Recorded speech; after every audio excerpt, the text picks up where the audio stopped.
SSS Contribution Table 2025. Magandang araw sa lahat ng ating mga kababayan. Starting January 2025, may malaking pagbabago ang Philippine Social Security System o SSS sa kanilang contribution structure. Ang SSS Contribution Table ay isang chart na nagpapakita ng required monthly contributions ng mga miyembro base sa kanilang sahod at membership type. Kung ito man ay isang empleyado, self-employed, employer, or OFW. Dito mo makikita ang salary bracket, monthly salary credit or MSC, at breakdown ng contributions, pareho para sa miyembro at employer. The contribution rate will increase by 1%. Kasabay nito, tinaas din ang minimum monthly salary credit sa 5,000 pesos at maximum monthly salary credit sa 35,000 pesos. Ang mga pagbabagong ito, alinsunod sa Social Security Act of 2018, ay layunin na palakasin ang SSS Fund at mas pagandahin ang benepisyo para sa lahat ng miyembro. Mahalagang alamin ang bagong SSS Contribution Table para siguradong wasto at nakaayon ang deductions updated rates. By understanding these changes, mas magiging accurate ang contributions mo at mas magiging prepared ka to enjoy the benefits like retirement, maternity, or disability claims. Kung ikaw man ay isang employed, self-employed, or OFW, knowing how to compute your contributions will help you manage your finances better and get the most out of your SSS membership. Stay informed and review the updated contribution table para mas masecure ang iyong future. Narito ang SSS Contribution Table for all business employers and employees.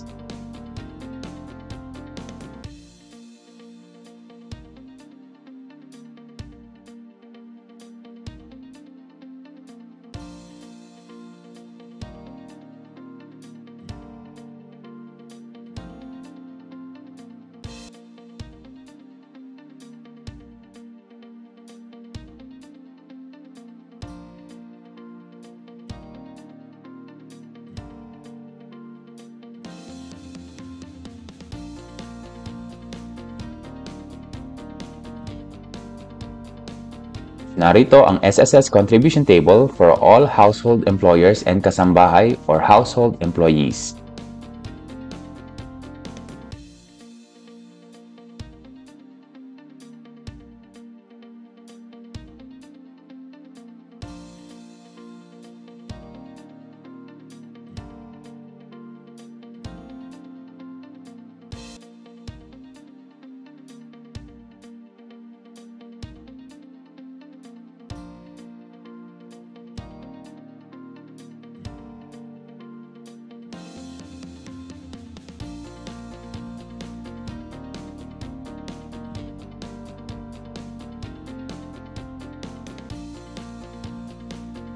Narito ang SSS Contribution Tables for all self-employed individuals.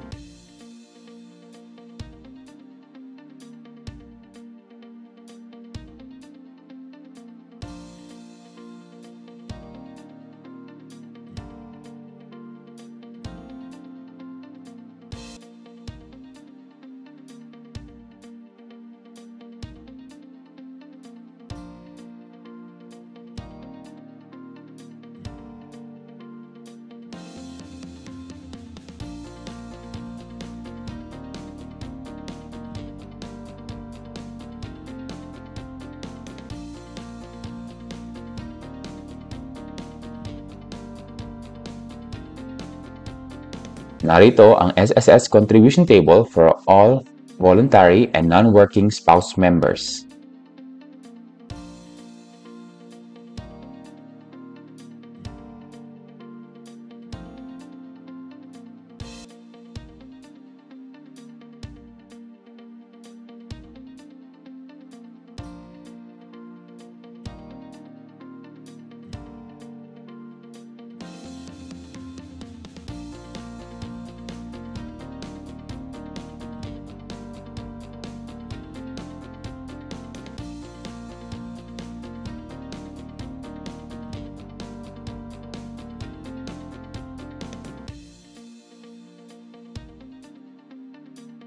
Narito ang SSS contribution table for all land-based o overseas Filipino workers.